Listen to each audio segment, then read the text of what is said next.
Tonight, we are going far back, not to the world you know with its concrete streets and electric lights, but to a time when the universe was still dreaming.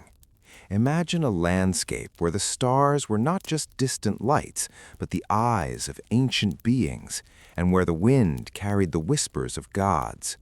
We are traveling to the very cradle of existence, where fate was forged in fire, and the world was young, raw, and dangerous.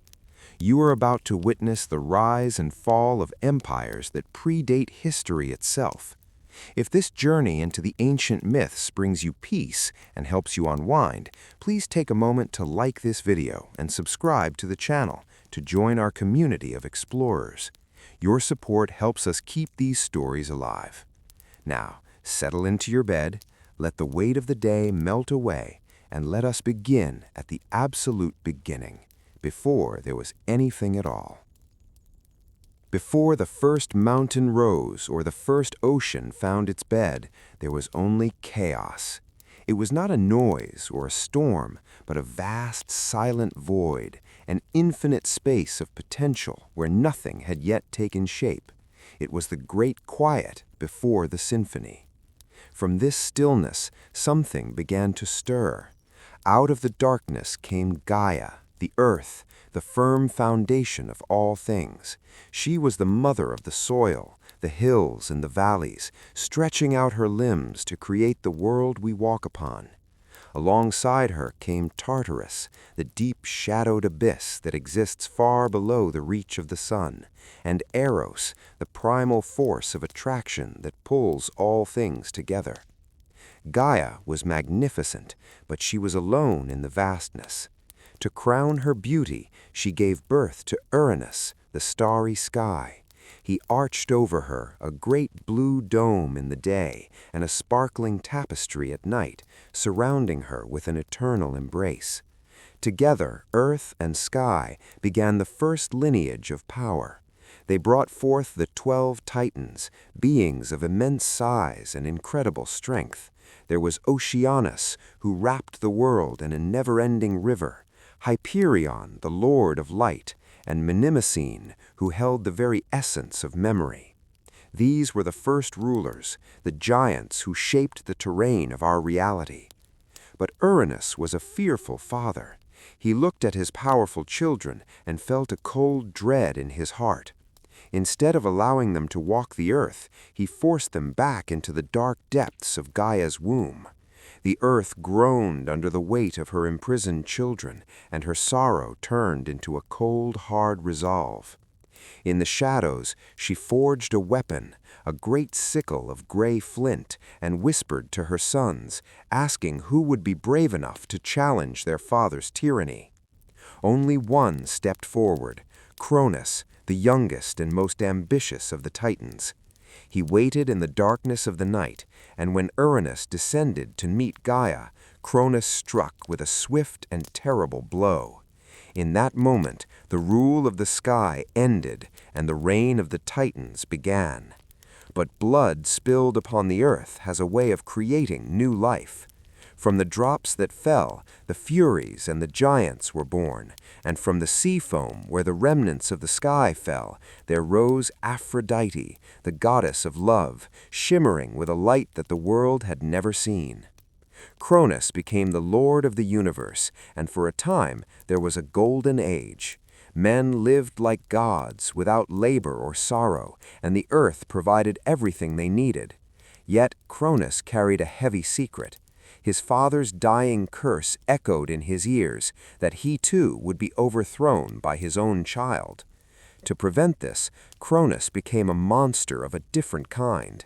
As his wife Rhea gave birth to their children, Hestia, Demeter, Hera, Hades, and Poseidon, Cronus took each infant and swallowed them whole, trapping them within his own body. Rhea's heart broke with every child lost, until the birth of her 6th son, Zeus. Determined to save him, she tricked Cronus by giving him a stone wrapped in swaddling clothes, which he swallowed without a second thought. Zeus was hidden away on the island of Crete, raised in a secret cave by nymphs, and fed by the divine goat Amalthea. He grew in strength and wisdom, listening to the echoes of his trapped siblings crying out from within his father. When the time was right, Zeus returned. With a magic potion, he forced Cronus to disgorge the children he had stolen. One by one, the gods emerged, fully grown and ready for war. This was the start of the Titanomachy, a 10-year battle that shook the foundations of the universe. Lightning collided with mountain-sized fists, and the seas boiled with the fury of the conflict. Zeus eventually descended into the depths of Tartarus to free the Cyclops, who in gratitude forged his legendary thunderbolts. With this supreme power, Zeus led his siblings to the peak of Mount Olympus. The old world of the Titans crumbled, and a new era of the Olympian gods was born. They divided the realms. Zeus took the sky, Poseidon the churning oceans, and Hades the silent halls of the underworld. Together, they looked down upon the world, ready to weave the complicated, beautiful, and tragic tapestry of human destiny. With the Titans locked away in the lightless pits of Tartarus, a profound silence fell over the world. But it was a silence pregnant with new possibilities. The Olympians stood atop their mountain fortress, looking out over a landscape that was still raw from the fires of war. Zeus, now the king of gods, knew that order had to be established to prevent the universe from slipping back into chaos. He gathered his siblings and divided the cosmic inheritance. Poseidon, with his wild hair and eyes the color of a storm-tossed sea, took up the trident and claimed the vast oceans, the deep trenches, and every creature that swam in the salt-crust depths. Hades, the somber and silent brother, accepted the keys to the underworld, the hidden realm where the sun never reaches, to guard the souls of those yet to be born and those who had passed. Zeus himself kept the high heavens, the rolling clouds, and the authority to judge both gods and men. On the peak of Olympus, they built palaces of shimmering marble and gold, hidden from mortal eyes by a permanent veil of mist. Here they feasted on ambrosia and nectar, their laughter echoing like thunder across the valleys below. But a world inhabited only by gods was a lonely place. The earth was lush with forests and teeming with animals, yet there was no one to look up at the stars and wonder at their origin. It was then that Prometheus, the Titan who had sided with Zeus during the Great War, was tasked with a monumental mission. Prometheus was a thinker, a visionary who possessed a deep empathy for life. He went down to the riverbanks, took the clay of the earth, and with his skillful hands he molded the first humans. He shaped them in the likeness of the gods, standing upright so they could gaze upon the heavens rather than the dirt. Athena, the goddess of wisdom, breathed the breath of life into these clay figures, and suddenly humanity began to walk the earth. In those early days, humans were fragile. They lived in caves, shivering in the cold, frightened by the shadows of the night and the roar of the predators. Prometheus looked down at his creations and felt a pang of sorrow. He knew that for humans to survive and thrive, they needed a gift that only the gods possessed: fire. But Zeus was hesitant. He feared that if humans had fire, they would become too powerful, too much like the gods themselves, and eventually they would stop offering sacrifices and forget their place. He forbade Prometheus from sharing the celestial flame. But Prometheus's love for his creations was stronger than his fear of Zeus. Under the cover of a moonless night, he climbed to the hearth of Olympus, stole a single spark of the eternal fire, and hid it inside the hollow stalk of a fennel plant. He carried it down to the shivering tribes of men. When the first campfire was lit, the darkness retreated. With fire, humans learned to cook food, to forge tools of bronze and iron, and to warm their homes against the winter's bite. Civilization began to flicker into existence. But from the heights of Olympus, Zeus saw the rising smoke. He saw the humans gathering in villages, building temples, and growing bold in the light of their new power. His fury was like a gathering storm. He could not take the fire back, for once a secret is shared, it can never be fully reclaimed, but he could punish the one who stole it. He ordered Hephaestus, the smith god, to forge unbreakable chains. Prometheus was taken to the highest peak of the Caucasus Mountains and bound to the cold rock. Every day a giant eagle would descend to feast upon his liver, and every night his divine body would heal, only for the torment to begin again at dawn. It was a sentence of eternal suffering, yet Prometheus never regretted his choice. He remained defiant, holding a secret knowledge that even Zeus feared. While Prometheus suffered, Zeus turned his attention to humanity. He decided to send a gift that was also a curse. He commanded the gods to create the first woman, Pandora. Aphrodite gave her beauty, Hermes gave her a silver tongue, and Zeus gave her a heavy jar, strictly warning her never to open it. Pandora was sent to Earth, where she married Epimetheus, the brother of Prometheus. For a time they lived in peace, but the jar sat in the corner of their home, whispering to Pandora's curiosity. It was a pull she could not resist. One afternoon, when the sun was low and the house was quiet, she lifted the lid. In an instant, a dark cloud of miseries escaped: sickness, old age, greed, jealousy, and toil. They flew out into the world, infecting the once pure air. Horrified, Pandora slammed the lid shut, but it was too late. All the troubles of the world had been released. However, one thing remained trapped at the very bottom of the jar: hope. It was the only thing that could help humanity survive the darkness that now surrounded them. And so the Golden Age came to an end. Life became a struggle, a cycle of hard work and fleeting joy. Yet the spark of fire and the presence of hope allowed humans to build something magnificent out of their hardship. They built cities, they wrote poems, and they told stories of the gods who ruled from the clouds, unaware that their own resilience was the greatest myth of all. As the smoke of the first mortal hearths rose toward the heavens, the halls of Olympus grew more crowded and complex. The gods were not merely distant rulers, they were a family, prone to the same passions, rivalries, and whims as the humans they had created. Among them was Ares, the god of war, who thrived on the clang of bronze against bronze and the primal roar of the battlefield.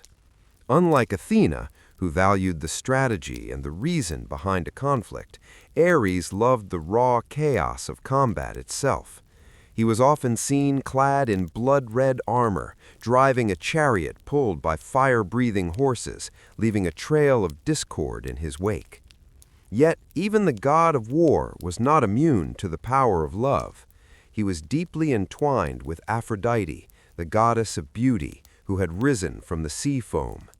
Aphrodite's presence was like a warm breeze that could soften the hardest heart.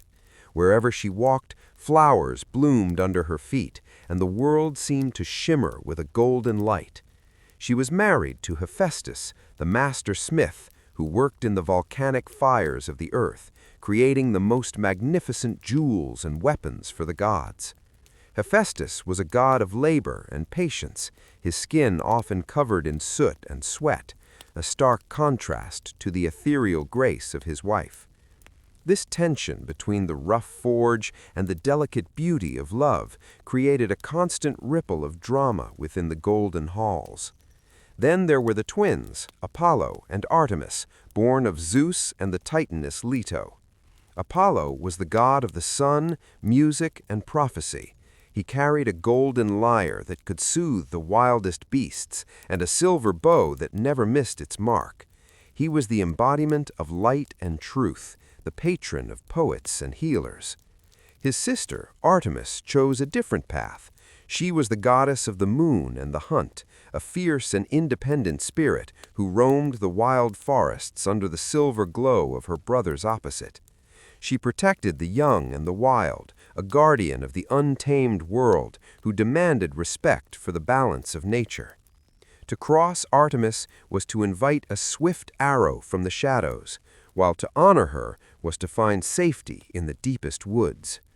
Not far from them stood Hermes, the messenger god, with winged sandals and a quick wit. He was the bridge between realms, the one who carried the words of Zeus to the mortals and guided the souls of the dead to the gates of the underworld. Hermes was a trickster, a god of travelers and thieves, always moving, always calculating, his mind as fast as his feet. He was the one who kept the wheels of the world turning, ensuring that messages were delivered and that the boundaries between the divine and the mundane remained fluid. And we must not forget Dionysus, the youngest of the great Olympians, the god of wine, madness, and ecstasy. He brought the gift of the vine to humanity, a double-edged sword that could lead to great joy or terrible ruin. His festivals were riots of music and dance, breaking the rigid structures of society and allowing people to touch the divine through wild abandon. The gods were a reflection of the human experience, its beauty, its violence, its wisdom, and its folly. They lived in an eternal youth, yet they were forever bound to the destinies of the short-lived mortals below. Every storm that rolled across the plains was seen as the anger of Zeus. Every earthquake was the shifting of Poseidon's heavy feet, and every sudden inspiration was the whisper of a muse. The relationship between the two worlds was a delicate dance of sacrifice and blessing. Humans built magnificent temples of white marble, offering the best of their harvests and the smoke of their altars, hoping to catch the eye of a benevolent deity or to turn away the wrath of a vengeful one. But the gods were often unpredictable. They would descend to earth in the guise of travelers, testing the hospitality of the poor, or they would take the form of animals to pursue their earthly desires. The stories of their interventions became the foundation of all culture, teaching the values of courage, humility, and the inevitable weight of fate. Even in their perfection, the gods were restless, always seeking new stories, new heroes, and new ways to test the limits of the universe they had conquered. The era of heroes was beginning, where mortals with divine blood would rise to perform impossible tasks, bridging the gap between the dust of the earth and the starlight of Olympus. As the gods settled into their roles on Mount Olympus, the world below began to ripple with the legends of those who were more than human, yet less than divine. These were the heroes, the demigods, born from the union of a god and a mortal. Among all who ever walked the earth, none reached the heights of fame or endured the depths of suffering quite like Hercules. He was the son of Zeus and the mortal Alcmene, endowed with a strength that could move mountains and a spirit that even the gods respected. But his life was not one of ease. Hera, the queen of Olympus, watched the child with eyes filled with cold jealousy. She saw him as a living testament to her husband's infidelity and vowed to break him. Before he was even out of his cradle, she sent 2 deadly serpents to strangle him, but the infant Hercules merely laughed, reaching out with tiny hands to crush the life out of the snakes. It was a sign of the greatness and the struggle to come. As Hercules grew, his strength became a burden as much as a gift. In a moment of madness induced by Hera's dark magic, he committed a crime so terrible that even the sun seemed to dim in its wake. To cleanse his soul and seek redemption, he was sent to serve King Eurystheus, who, guided by Hera, devised a series of tasks designed to be impossible. These were the 12 labors of Hercules. The first was the Nemean lion, a beast with a hide so tough that no blade of bronze or arrow of silver could pierce it. Hercules did not rely on weapons. He used his bare hands to wrestle the lion, eventually strangling it and wearing its impenetrable skin as a cloak of armor. Then came the Lernaean Hydra, a monstrous serpent with 9 heads. For every head Hercules cut off, 2 more would grow in its place, hissing with venomous breath. With the help of his nephew Iolaus, who cauterized the stumps with fire, Hercules defeated the beast, dipping his arrows in its lethal blood. He chased the Cernaean hind, a deer so fast it could outrun an arrow, and he captured the Erymanthian boar after a pursuit through deep, biting snow. Task after task, Hercules faced the nightmares of the world. He cleaned the Augean stables, where thousands of cattle had lived for 30 years, by rerouting 2 entire rivers to wash away the filth in a single day. He drove away the Stymphalian birds with their metallic feathers and captured the Cretan bull that had terrorized the island. He traveled to the ends of the earth to steal the mares of Diomedes and the girdle of Hippolyta, the Amazon queen.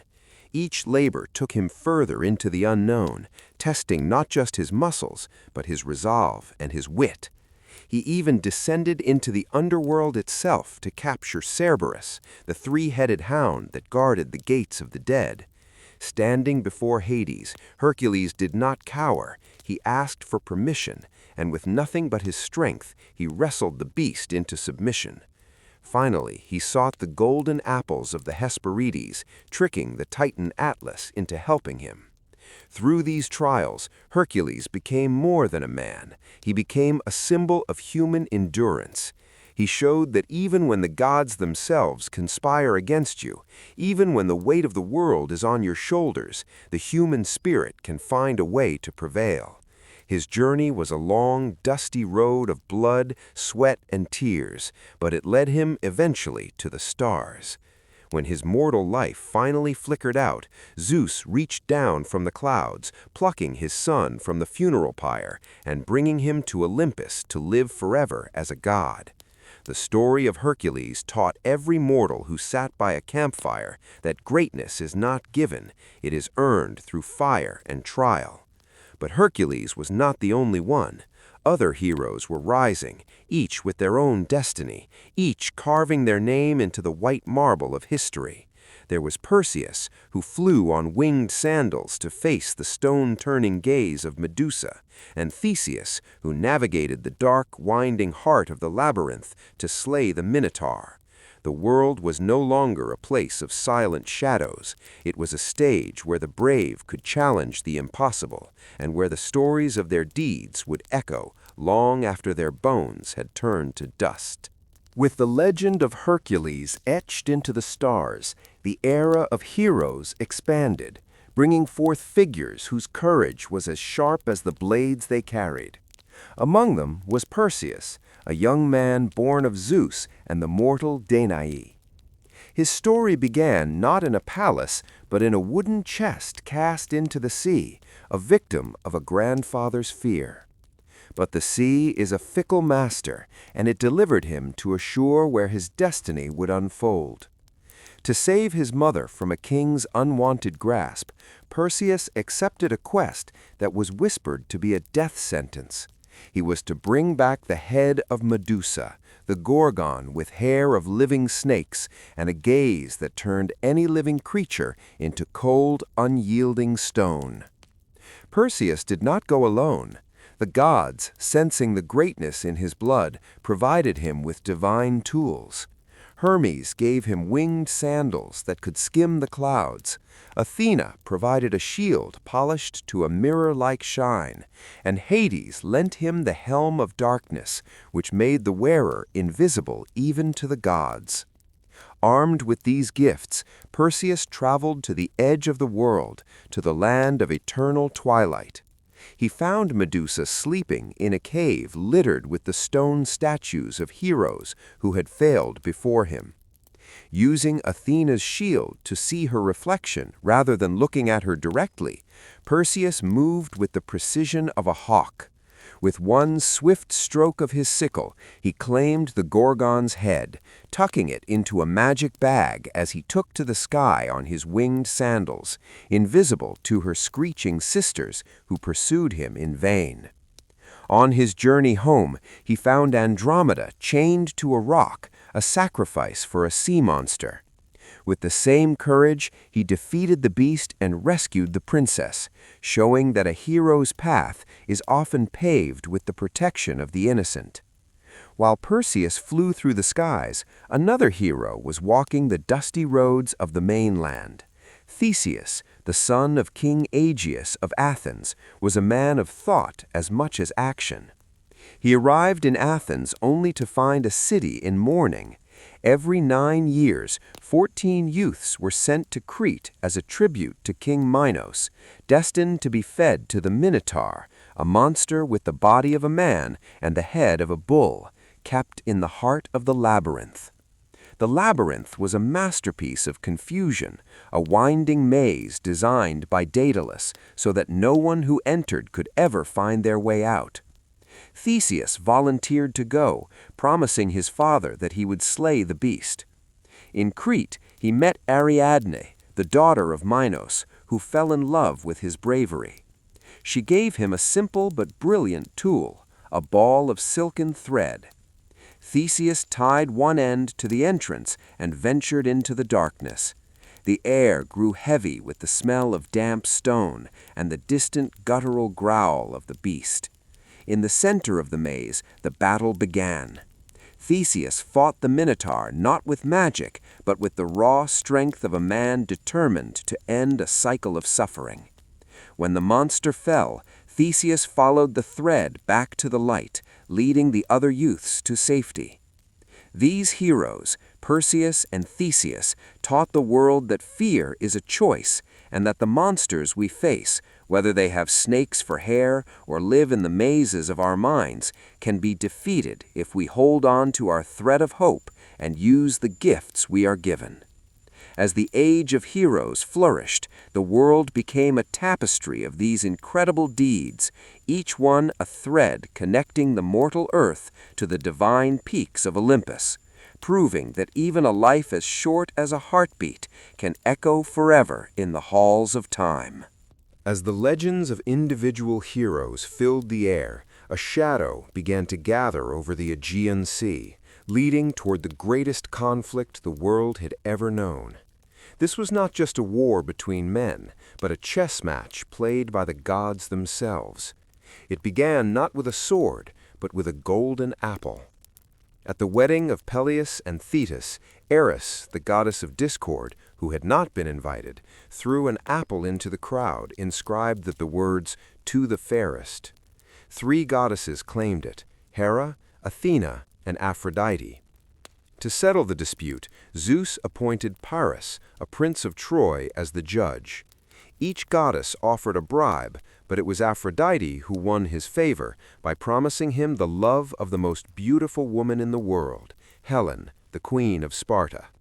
When Paris took Helen across the sea to the high-walled city of Troy, 1,000 ships were launched to bring her back. This was the beginning of a 10-year siege that would define the meaning of glory and tragedy. The Greek army was a collection of the greatest warriors alive, led by Agamemnon and the clever Odysseus, but their greatest weapon was Achilles. Born to a goddess, Achilles was the fastest and strongest of them all, a man whose very name struck terror into the hearts of his enemies. His mother had dipped him in the river Styx as an infant, making his skin impervious to any blade, except for his heel, where she held him. Achilles was a man of fire and pride, seeking a name that would never be forgotten, even if it meant a short life. On the other side stood Hector, the prince of Troy, a man of duty, family, and quiet courage. While Achilles fought for fame, Hector fought for his home. For 9 years, the armies clashed on the dusty plains before the city, while the gods watched from above, occasionally descending to protect their favorites or tip the scales of fate. The war was a brutal stalemate until the pride of kings got in the way. When Agamemnon insulted Achilles, the great warrior withdrew to his tent, refusing to fight. Without him, the Greeks were pushed back to their ships, and the Trojan fires began to light up the night. It was only when Patroclus, the dearest friend of Achilles, fell in battle at the hand of Hector that the lion awoke. Achilles' grief turned into a blinding rage that scorched the earth. He donned a new set of armor forged by Hephaestus himself and returned to the field like a force of nature. The climax of the war was the duel between Achilles and Hector under the walls of Troy. It was a clash of two worlds, one of divine fury and one of human sacrifice. When Hector fell, the fate of Troy was sealed, but Achilles did not have long to savor his victory. A stray arrow, guided by the god Apollo and shot by Paris, found the one spot where Achilles was vulnerable. The greatest of the Greeks fell in the dust, proving that even the strongest are bound by the threads of the Morai, the Fates. Yet the city of Troy still stood, its walls unyielding. It was then that Odysseus, the man of many paths, conceived the ultimate trick. The Greeks built a massive wooden horse, hollowed out to hide their bravest soldiers, and left it on the beach as a supposed offering to the gods. The rest of the fleet sailed out of sight. Despite the warnings of those who sensed a trap, the Trojans pulled the horse inside their gates and celebrated their supposed victory. In the dead of night, while the city slept in a wine-induced fog, the hidden Greeks crept out. They opened the gates for their returned army, and by morning the golden city of Troy was nothing but embers and echoes. The war ended not with a fair fight, but with the realization that cunning can sometimes achieve what strength cannot. The heroes who survived turned their ships toward home, but for some, like Odysseus, the journey was only just beginning.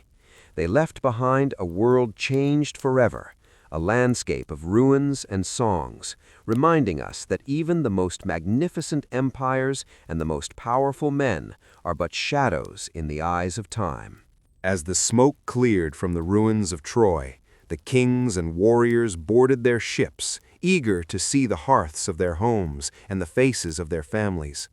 But for Odysseus, the king of Ithaca, the war was only the beginning of a different kind of trial. His journey home would take another 10 years, a decade of wandering through enchanted seas and forgotten islands where the laws of men did not apply. Odysseus was a man of the mind, a master of strategy who believed that any problem could be solved with the right words or a clever plan. But the sea is a realm of ancient powers, and Poseidon, the god of storms, had not forgotten the pride of the Greeks. The first great test came on the island of the Cyclopes, where Odysseus and his men found themselves trapped in the cave of Polyphemus, a giant with a single eye and a hunger for human flesh. When the giant blocked the exit with a massive boulder, strength was useless.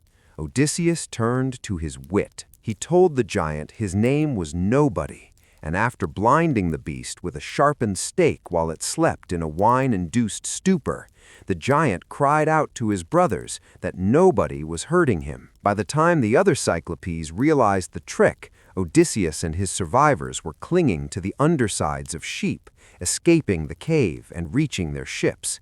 But in his moment of triumph, Odysseus could not resist shouting his true name to the shore, an act of hubris that led Polyphemus to pray to his father, Poseidon, to curse the hero's path. The curse followed them to the island of Circe, a powerful enchantress who turned Odysseus's scouts into swine with a wave of her wand and a sip of her honeyed wine. Only with the help of Hermes, who provided a magical herb to resist her spells, was Odysseus able to confront the goddess and force her to restore his men. He stayed on her island for a year, learning the secrets of the sea and the dangers that lay ahead. From there, he sailed toward the edge of the world, where the sun never shines, to consult the ghost of the prophet Tiresias in the land of the dead. He stood at the threshold of the underworld, offering blood to the shades to hear the truth of his future, meeting the spirits of his fallen comrades from Troy, and even his own mother. He learned that to reach home he would have to pass the sirens, creatures whose voices were so beautiful that any man who heard them would throw himself into the sea to reach them. Odysseus, ever curious, ordered his men to plug their ears with beeswax while he had himself lashed to the mast of the ship. He heard the celestial haunting song that promised all the knowledge of the world, screaming for his men to set him free, but they followed his earlier orders and rowed past the danger. Then came the narrow strait between Scylla, a six-headed monster that snatched sailors from their decks, and Charybdis, a whirlpool that swallowed entire ships. It was a choice between two terrors, a reminder that leadership often requires heartbreaking sacrifices. Through storms that tore their sails and hunger that gnawed at their bones, the crew dwindled until Odysseus was the only one left,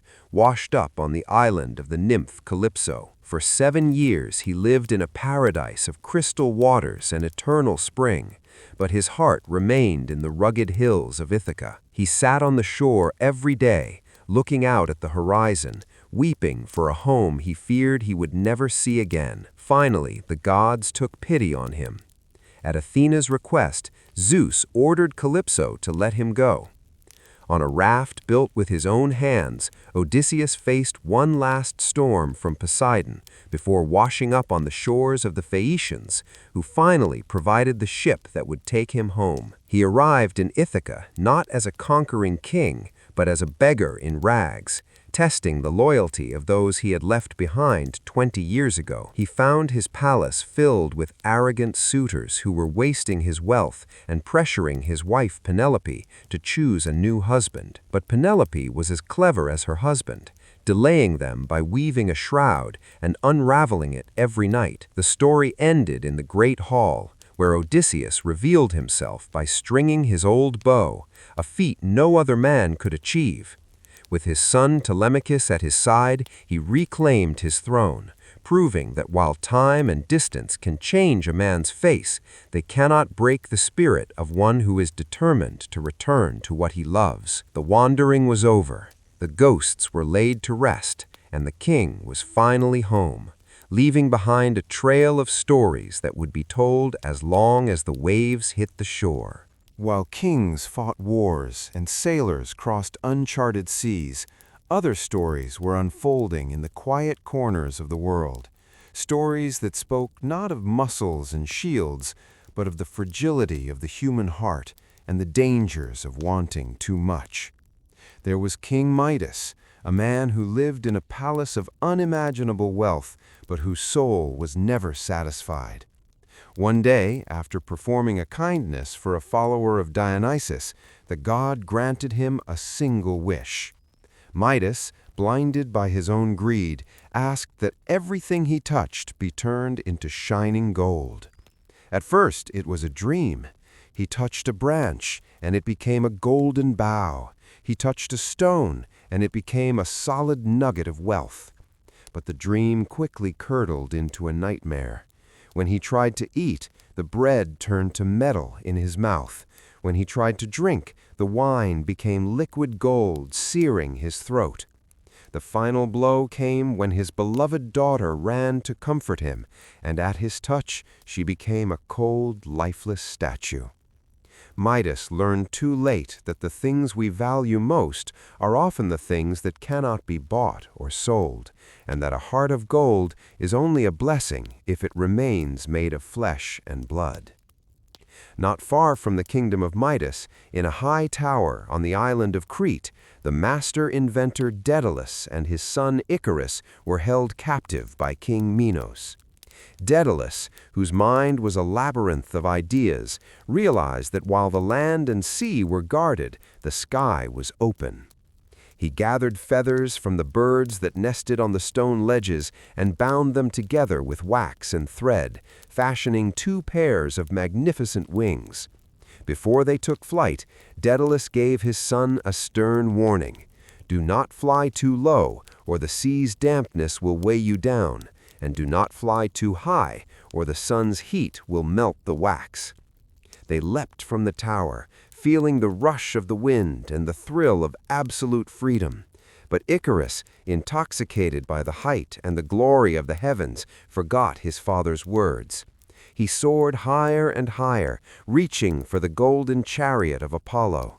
The wax began to soften, the feathers drifted away like falling leaves, and the boy tumbled from the sky into the deep blue embrace of the sea.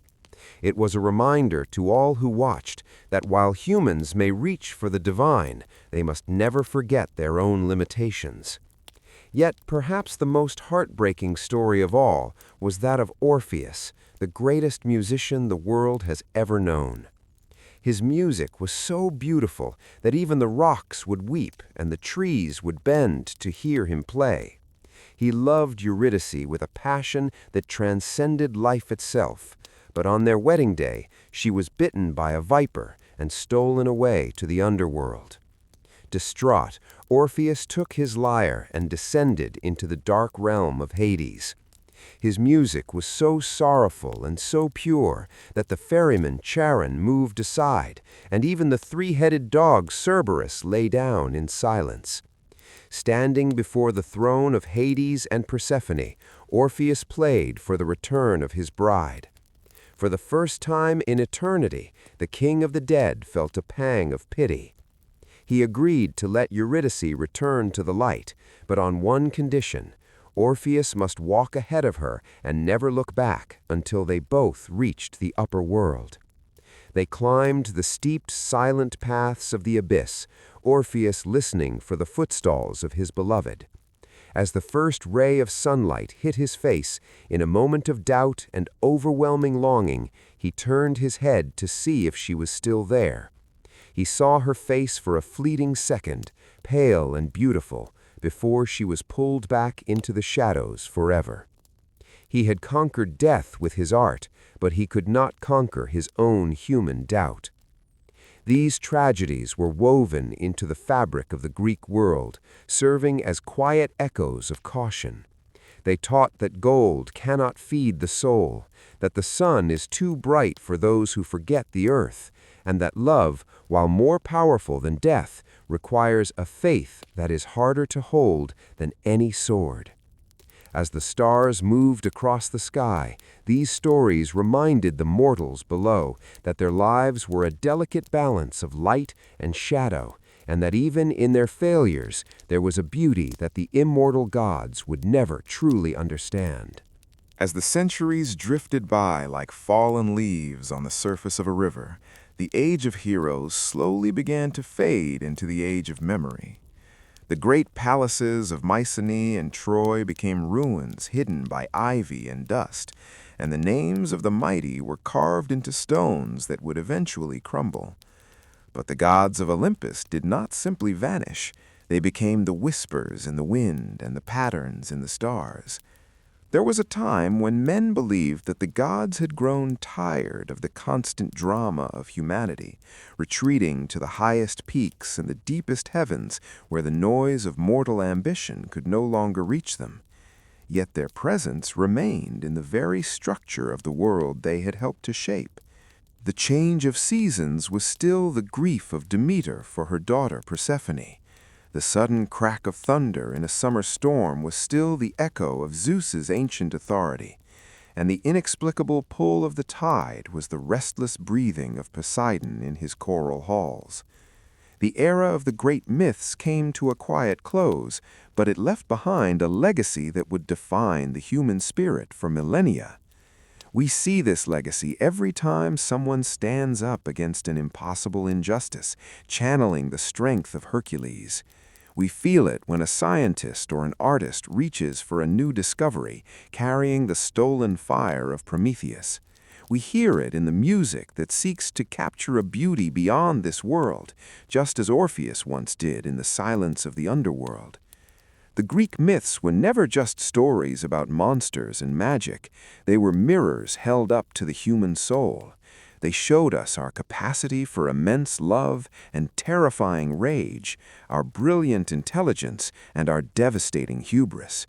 They taught us that while we are bound by fate and time, our actions within those boundaries are what give life its meaning.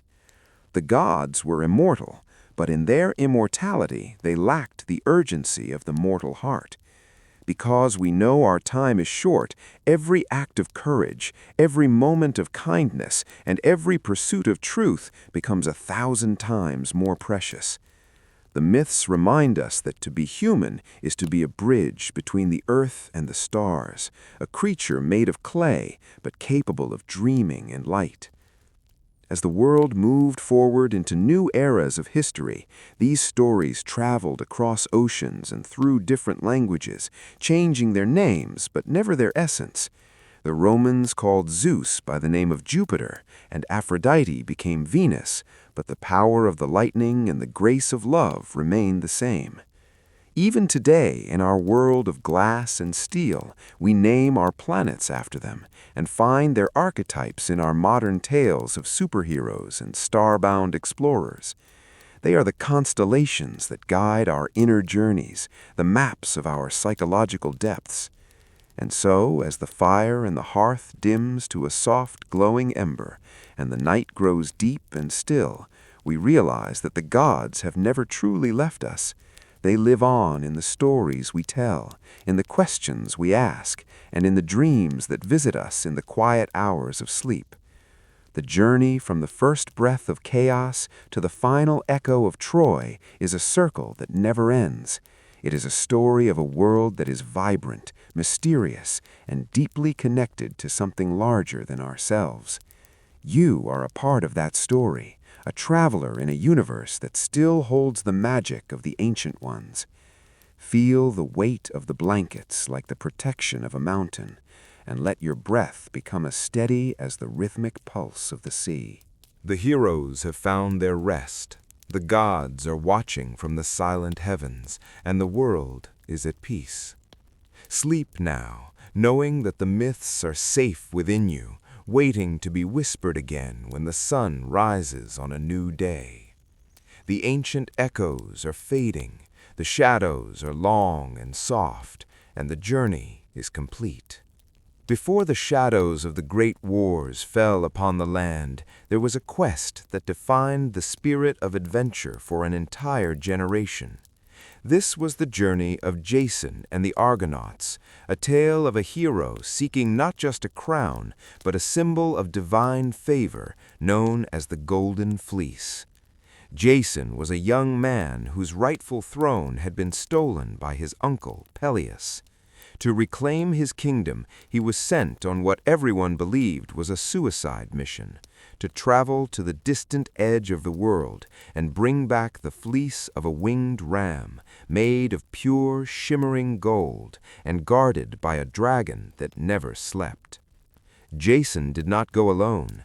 He called upon the greatest champions of Greece, including the mighty Hercules, the musical Orpheus, and the swift-footed Atalanta. They sailed on a magnificent ship named the Argo, a vessel blessed by the goddess Hera herself. Their voyage was a gauntlet of terrors. They faced the harpies, monstrous birds with the faces of women, and they navigated the clashing rocks, massive stone cliffs that would crush any ship attempting to pass between them. It was through the help of the sorceress Medea, a woman of dark power and complicated heart, that Jason finally reached the sacred grove of the Fleece. Medea used her magic to lull the dragon into a deep slumber, allowing Jason to snatch the golden prize from the branches of an oak tree.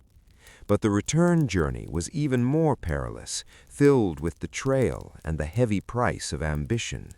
It was a story that reminded all who heard it that the greatest treasures often come with a cost that cannot be paid in gold, and that the companions we choose on our journey are more important than the destination itself. While Jason was crossing the physical seas, another journey was taking place in the spiritual realm, a journey of seasons and sorrow. This was the story of Persephone, the daughter of Demeter, the goddess of the harvest.